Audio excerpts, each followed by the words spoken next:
Hi, this is my introduction to the Rvr Bys at Schl.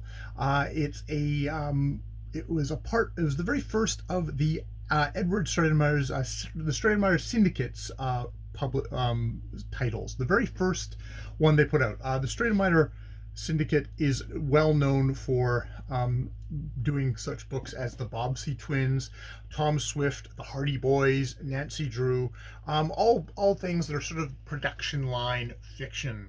Stratemeyer it's like if I put out stuff, different series under different pseudonyms, they'll sell really well. There was just an unexplored market for kind of genre fiction for young people at that point. This is kind of the start of that.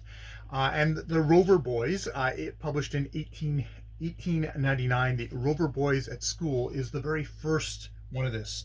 It's the Rvr Bys at Schl, or the Cadets of Putnam Hall. Putnam Hall is what it's called. And yeah, they published, these were 30 titles published between 1899 and 1926.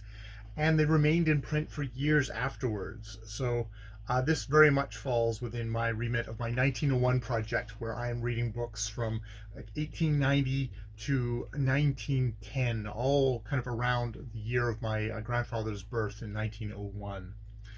Just me kind of like really reading into an era, and I've just finished Travels in West Africa, which was 1897.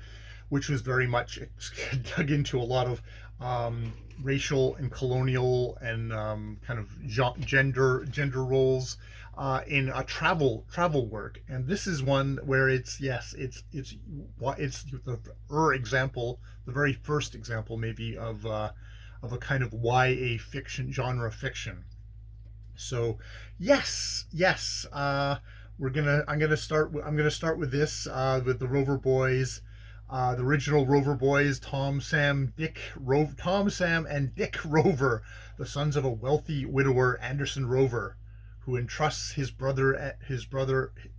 sister-in-law, Randolph and Martha, with the rearing of the boys. As the series progressed, the brothers became smitten with Doris Stanhope and Nellie and Grace Lanning, the daughters and nieces of a wealthy widow. So yes, this is the start of the Rvr Bys. Now it's credited to being by Arthur M. Winfield. That is the pseudonym for Edward Stratemeyer. He wouldn't go on to write all of the books from the Stratemeyer Syndicate. He actually kind of, that's part of the assembly line, is he would assign different writers to different projects, but they would always have that name at the beginning of like this. So Arthur M. Winfield is listed as the author, even though it's a variety of authors, including Edward Stratemeyer, who are writing them. The very first one is actually written by Edward Stratemeyer, so that should be interesting to see. So far, I have read, like, back in the day when I was a young guy, I did read Hardy Boys books and stuff like that. So I've had some of the Stratemeyer thing. I finished a little while ago the X Boys series, which is westerns. I read one book in the series. I don't know if I want to read more. I don't know if I'm going to want to read more of the Rvr Bys after the first one, but we'll see. We shall see. All right, let's get into it.